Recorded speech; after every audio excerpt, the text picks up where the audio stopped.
Ayan na, hinangin na po yung nakitang butas doon sa ilalim. Teka lang.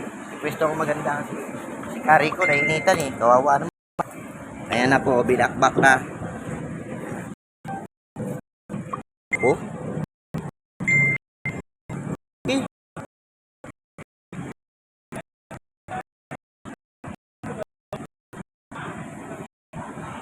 Sir Jobert, 5-5 lang yung labor nito. Lahat na yun. Maliban dun sa Reales. Tignan mo, ang hirap pa ng pwesto ng acetylene. Tignan ko nga.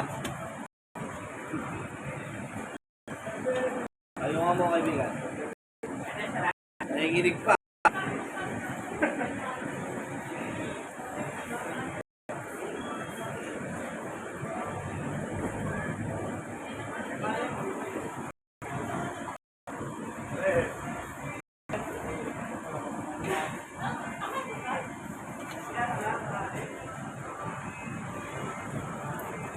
Nasa loob po kasi ang yero yung butas. Kaya hihirapan ng yung natin.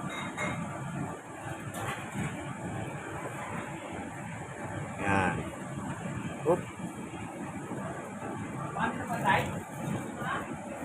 Oop. Ayos na yan.